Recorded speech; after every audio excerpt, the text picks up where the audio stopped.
দেখো বন্ধুরা, শীতকালে কত রকমের সবজি হয়।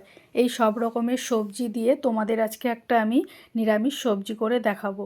তার জন্য প্রথমে ফুলকপিগুলোকে আমি এরকম ছোট ছোট করে কেটে নিয়েছি। আর নিয়েছি গাজরগুলোকে লম্বা লম্বা করে কেটে নিয়েছি। নিয়েছি ক্যাপসিকাম, এগুলোকে পাতলা পাতলা করে কেটে নিয়েছি। আর এটা হচ্ছে বিনস, এগুলোকে লম্বা লম্বা করে কেটে নিয়েছি। আর টমেটোগুলোকে দানা ছাড়িয়ে এরকম চৌকো চৌকো করে কেটে নিয়েছি।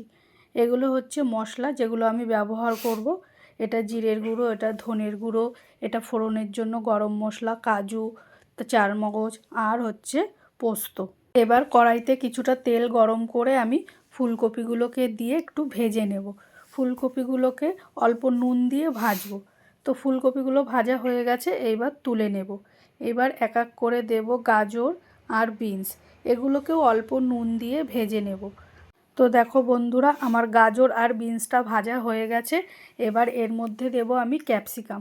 ক্যাপসিকামটা আমি লাস্টে দিলাম এই কারণেই, কারণ ক্যাপসিকাম বেশিক্ষণ লাগে না ভাজতে। তো সব ভাজা হয়ে গেছে সবজিগুলো, এবার তুলে নেব।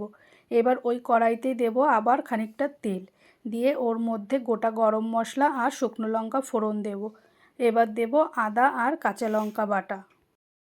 আর এটা হচ্ছে চালমগজ, কাজু আর পোস্ত বাটা।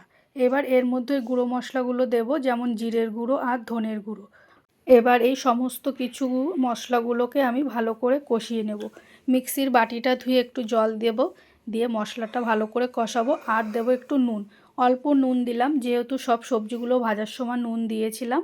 তো দেখো মশলাটা কি সুন্দর কষানো হয়ে গেছে। এইবার এর মধ্যে দেব আমি টমেটোটা দিয়ে বেশি নাড়াচাড়া করব না, তাহলে গলে যাবে টমেটোটা। এইবার দেব একটুখানি হলুদ, বেশি হলুদ দেব না, এটা একটু সাদা সাদা করব। তো মশলাটা কষানো হয়ে গেছে। এবার ভেজে রাখা সবজিগুলোকে আমি দিয়ে দেব, দিয়ে আবারও বেশ খানিকক্ষণ কষিয়ে নেব। তো দেখো বন্ধুরা, আমার সমস্ত কিছু ভালো করে কষানো হয়ে গেছে। এইবার দেব অল্প জল, বেশি জল দেব না, তাহলে সবজিটা ঘেটে যাবে। এটা একটু মাখা মাখা বানাবো সবজিটা। তো এবার নাড়িয়ে চাড়িয়ে দিয়ে আমি 10 মিনিট ফুটতে দেব।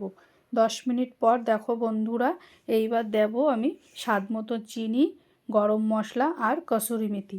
আর দেব বেশ খানিকটা ঘি। ঘি দিয়ে একটু নাড়িয়ে চাড়িয়ে নামিয়ে নিলেই হয়ে যাবে আমার শীতের এই সবজি। তো বন্ধুরা, তোমাদের এই রান্নাটা কেমন লাগলো আমাকে অবশ্যই কমেন্ট করে জানিও। আর ভালো লাগলে অবশ্যই একটা লাইক ও শেয়ার করে দিও। আর সাবস্ক্রাইব করতে কিন্তু একদম ভুলো না।